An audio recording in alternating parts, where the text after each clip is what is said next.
कुल हुवल्लाहु अहद अल्लाहुस समद लम यलिद वलम यूलद वलम यकुल लहु कुफुवन अहद। तो में से बेहतरीन मुसलमान वो है जिसके हाथ और ज़ुबान से दूसरा मुसलमान महफूज है। आप इस चीज़ को यकीनी बनाएंगे जब आप इधर से वापस जाओ तो आप एक पाकिस्तान के अच्छे, पुरअमन और मुफीद शहरी बने। अस्सलामुअलैकुम दोस्तों, मैं हूं आपका अपना मेज़बान मोहम्मद फ़ारूक। उम्मीद है आप सब खैरियत से होंगे।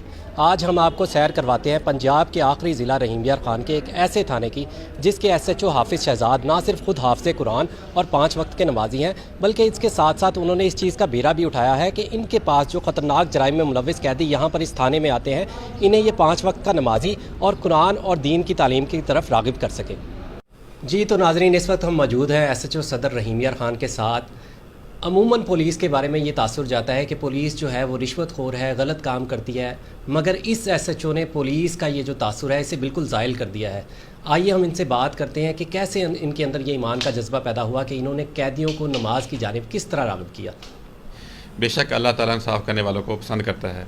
मैं इस बात को तस्लीम करता हूँ कि पुलिस के मतलब आम तासुर यही है कि पुलिस जो है गलत लोगों का साथ देती है, मगर मैं आपको ये बता देना चाहता हूँ कि पुलिस के मतलब ये तासुर चंद एक बुरे लोगों की वजह से है।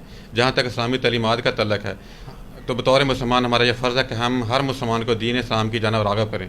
हमारे पास बेशतर ऐसे जराइम में मुलव्वस कैदी आते हैं जिनके जराइम बहुत बेहद घिनौने होते हैं। मेरी हमेशा से ये कोशिश होती है ख़ास तौर पर ऐसे लोगों को नमाज की जानिब राग़िब करूँ, इन्हें दीन इस्लाम की फजीलत के बारे में बताऊँ। रमज़ान की फजीलत के हिसाब से अल्लाह ताला तमाम कैदियों को जराइम से तौबा करने की तौफ़ीक़ अता फ़रमाए। कैदियों को इस्लामी तालीमात की जानिब राग़िब करने के बाद इन पुलिस वालों का ये मानना है कि जब ये कैदी यहाँ से जाएंगे तो ये एक अच्छे मुसलमान और अच्छे पाकिस्तानी शहरी बनेंगे। इंशाल्लाह मज़ीद नई स्टोरी के साथ जल्द ही आपकी खिदमत में हाज़िर हूँगा। तब तक के लिए अपने मेज़बान को इजाज़त दीजिए। अल्लाह।